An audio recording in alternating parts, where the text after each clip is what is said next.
Երեխայի խնամքը եւ վերադարձ ընտանիք սոցիալական պաշտպանության համակարգում փոխկապակցված գործընթացներ են։ Շիրակի մարզի երեխայի եւ ընտանիքի աջակցության կենտրոնը գործում է հենց այդ տրամաբանությամբ, համադրելով շուրջօրյա խնամքը եւ ցերեկային աջակցող ծառայությունները։ Կենտրոնը գործում է երկու հիմնական բաղադրիչով, ապահովում է շուրջօրյա խնամք երեխաների համար եւ հանդես է գալիս որպես ցերեկային կենտրոն, ընտանիքներին տրամադրելով անվճար մասնագիտական ծառայություններ։ Ցերեկային բաղադրիչում խնամում ենք ունենք 100 շահառու, 100 երեխայի խնամքով ենք զբաղված,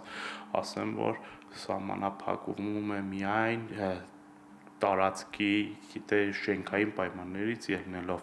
կարիք շատ կա։ Բավականին լուրջ լոգոպեդական, հատուկ մանկավարժական ծառայություններ ենք մատուցում, պետությունը ապահովում է բարձրորակ, բարձրակարգ ծառայություններ բոլոր երեխաների համար։ Լոգոպեդ Նելի Դիլանյանը նշում է, որ երեխաների մոտ խոսքի զարգացման խնդիրները շատ են եւ կարեւոր է, որ ծնողները ժամանակին դիմեն մասնագետի։ Մասնագետը նկատում է, որ երեխաների շրջանում վտանգավոր է դառնում գադջետների կիրառումը։ Դա խանգարում է նրանց ունենալ խոսքային միջավայր, քանի որ երեխան չի էլ ուզում մանկապարտեզ գնալ ու շփվել։ Մինչև 6 տարեկան երեխաների խոսքի զարգացման առաջատար գործունեությունը խաղն է եւ մենք ամեն ինչ պիտի անենք խաղի միջոցով եւ վարժություններ արտաբերական ապարատի մարզում եւ ցանկացած առաջադրանք, որ կարողանանք զարգացնել խոսքը։ Մասնագետները շեշտում են, վաղ դիմելը կարևոր է, աշխատանքը կազմակերպվում է ծնողի անմիջական մասնակցությամբ։ Ծառայությունը լրիվ անվճար է մատուցվում, մասնակցում է աշխատանքին անպայման ծնողը, մենք ստեղծում ենք համագործակցության այդ դաշտը, ծնող, մանկավարժ, մեր բոլոր թիմային աշխատանք է իրականացվում, բազմակողմանի զարգացումն ենք ապահովում, երեխայի հետ աշխատանքը իրականացվում է շաբաթական ըստ կարևորության խնդրի, մեկից 2 անգամ,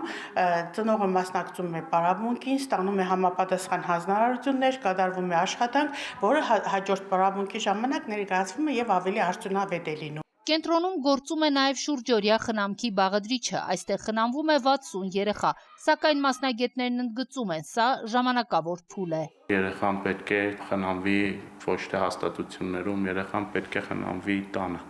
2025 թվականի ընթացքում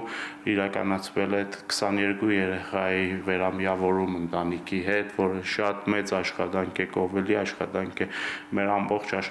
մասնագիտական կազմը աշխատում է ոչ միայն երեխայի հետ, աշխատում է հիմնականում նաև երեխայի ընտանիքի հետ, որպեսզի հզորանա ընտանիքը, կարողանա ընտանիքը բավարարել երեխայի բոլոր պահանջմունքները։ Ունենք նաև խնամատարության բավականին լուրջ ցուցանիշեր, որը եւս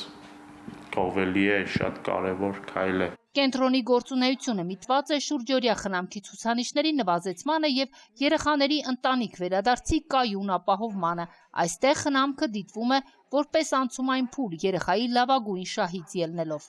Քրիստինա Մկրտչյան, Մարտին Գևորգյան, Լուրեր։